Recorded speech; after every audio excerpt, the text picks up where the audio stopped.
Днешната ни дискусионна тема – ситуацията в Руската църква в София. Тема, която във Вяра и общество поне следим от март месец насам. Тогава, спомнете си, възникна напрежение между предстоятелят на храма игумен Филип Василцев, който е представител на Руската църква в България, и една немалка част от енорящите.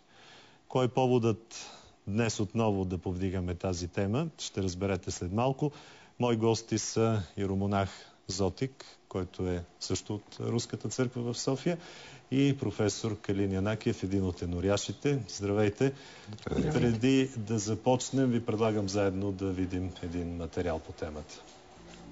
През месец май еноряши на Руската църква Свети Николай Чудотворец в София сезират Външно министерство относно трудности да посещават богослуженията си и упрекват за това предстоятеля на храма игумен Филип Василцев, представител на Руската патриаршия у нас. Тогава Външно министерство връчи нота на руския посланик в София Юрий Исаков. Но проблемите не спират. Съвсем наскоро се обадиха група граждани, чакам още да даде писменото им становище, казах, чувство няма да приема нищо. Да даде писмен документ, вероятно ще има нови жалби. Не знае настроенията вътре в църквата, негативно, от всичко това, което съм получил, някакъв си негатив се появява към игумена. Синода да става зад игумен Василцев, подкрепя го в нашия синод, Българската православна църква. Естествено, те дават съгласието някой да служи в нашия клир под умофора на патриарх Максим. Междувременно става ясно, че Василцев пребивава в България, но не с българска виза. Старата, получена с благословията на Светия Синод, е изтекла. Филип Василцев е влязъл с българска виза първоначално. След нейното изтичане той е използвал за следващото си влизане карта на страна членка на Шенген, която му дава право да пребивава до 90 дни в рамките на 6 месеца в България. Доколкото ни е известно, този срок вече е преминал. Игумен Филип явно няма никаква виза. Изтичайки 3 месеца, той не е отправил към нас искане да му дадем писмо до миграция. И тъй като ние отново получихме писмо от българските граждани с настояване този въпрос да бъде изяснен, ние изпратихме писмо на Министерството на вътрешните работи, което е компетентно от тук нататък, за да прегледат колегите до кога господин Василцев може да пребивава в България, дали законно пребивава и така нататък. Всичко трябва да падне на плещите на Светия Синод на Българската православна църква. В края на краищата те са хората, които ще носят отговорност за това, което става в този храм.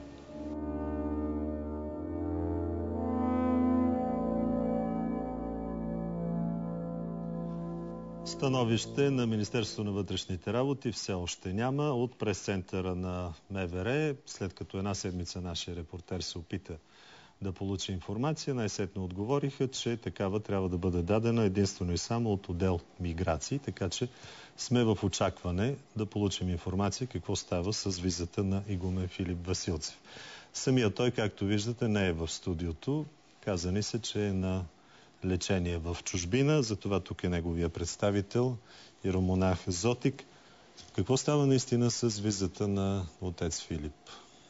Отец Филип е подал документи, за да получи работна виза в българското посолство в Москва и сме в очакване да получи такава. Тоест той наистина е работил без виза? Не, защото той имал виза, имал работна виза в България и могъл да пребивава, като имал документи на член на Европейския съюз, да пребивава легално в България и всички тези неща са били спазени.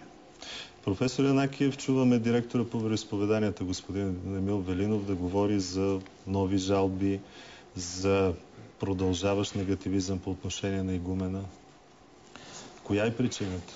Вижте, аз дойдох в това предаване не за да бъда страна, а за да изложа някои факти. Фактите са следните. Преди няколко месеца по инициатива на игумен Филип, след като бе публично оскърбен в наоса на храма, един наш съеноряш, Валери Неделчев се нарича, бе грубо изгонен, изблъскан от стълбищата на храма и това е станало в присъствието на отец Зотик, но по инициатива на игумен Филип. Това е поредният човек, който е изгонен. Преди това напуснаха под натиск и настояване на игумен Филип дългогодишния типикар в храма, господин Димитър Димитров, една от най-дългогодишните певици и четци на клира, госпожа Анастасия Рашева. Ние вече имаме истинско опасение да ходим в тая църква. Много голяма част от тези, които на времето се подписахме с едно писмо във връзка с неговите действия. Фактите, които искам да кажа и които особено ни тревожат, са следните. На 18 септември тази година игумен Филип Василцев е благословил и е станал духовен настоятел на организация, която е поделение на казашкото обединение Всевелика Донска войска, което е паравоенна организация. Че е паравоенна организация не е мое твърдение, а е нещо, което присъства на официалния сайт на тази организация. Аз също погледнах и направих справка. Даже според федералния закон на Русия от 2005 година, руското казачество се регистрира като законна военна организация. Да, ама вижте с какви цели се поставя тази организация. Пак казвам, цитирам от официалния сайт на Всевеликата Донска войска. Донаборна подготовка на младежи, шефство над подразделение на руската армия, политическа и обществена дейност. И пак от официалния сайт, че става дума не просто за някаква гражданска организация, която използва военна символика. В рамките на подготовката на курсанти от Православния център на военно-патриотическата подготовка в Всевеликата Донска войска, подготвя младежи за служба във войски със специално назначение. И тук е описано какви неща се правят, как получават оръжие.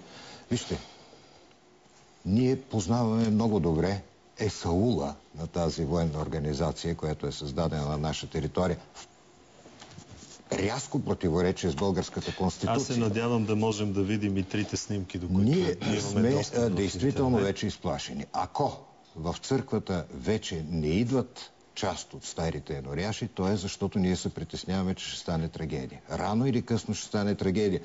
Голямата репетиция за тази трагедия беше прогонването на нашия събрат Валери Неделчев. Освен всички тези други хора. Нека да чуем какво каза отец Зотик. Само едно уточнение, уважаеми зрители.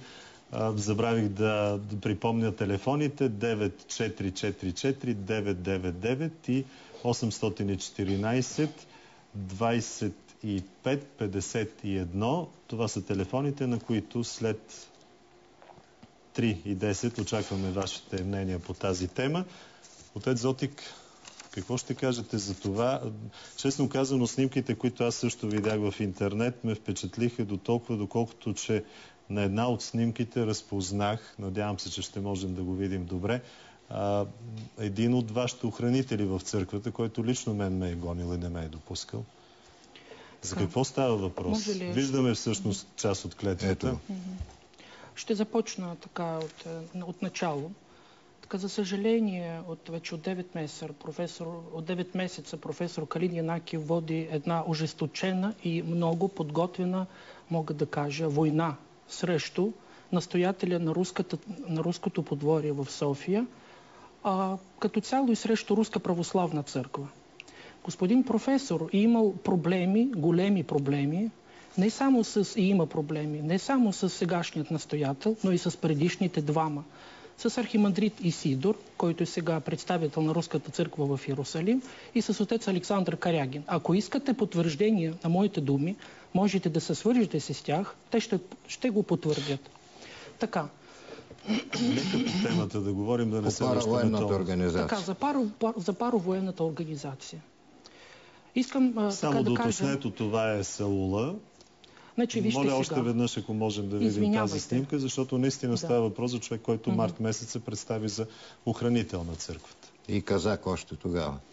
Така, знаете ли, вие така не сте прочели достатъчно материал и господин професор също така, той бърка Есаул с Атаман. Но това е друг въпрос. Не, това е по-ниска степен.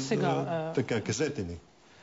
Когато трябваше да дойда аз в България преди 10 години и казах на баща ми, Свети Синод ме изпраща да уча в България, той ми каза, а ти знаеш ли, че Прокип, това така на украинския диалект, значи прапрадядо, твоя прапрадядо е воювал в България. Той бил казак. Ето искам да ви покажа тази снимка, която аз пазя като светиня, защото тя е за мен свята. Това на моят прадядо снимка, който бил казак на таврическите казашки войски и който е воювал тук в България за свободата и независимостта на българска държава.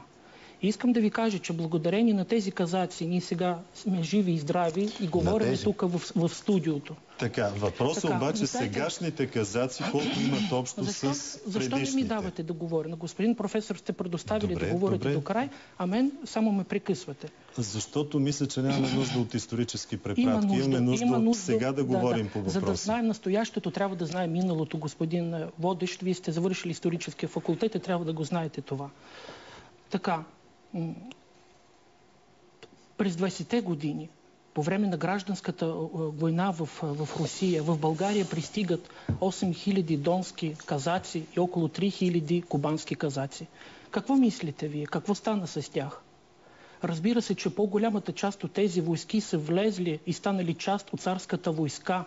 И цар Борис ги радушно е приел и те се служили на българската държава. Те се основали в България десетки казашки станици, които, за съжаление, след 1944 година просто са били разформирувани. И да ви кажа, че не само в България било гонение срещу казаци по време на социалистическия период, а също така и в Съветска Русия било страшно гонение срещу казаците. Ние възраждаме тази традиция, която имала в България. Казашките станици са били в царската България. Ние сега живеем в демократическо общество. Защо сега не може да има казашка станица в България? Защо в Прага има казашки станици? Защо в центъра на Франция, в Париж, в Рим? Защо в щатите от Нью-Йорк до Лос-Анджелес има казашки станици? Защото всяка държава си отговаря за себе си. Първо, искам да ви попитам, вие говорите за приемственост. Все пак мисля, че мога да задавам въпрос, извинете ме. Вие говорите за приемственост.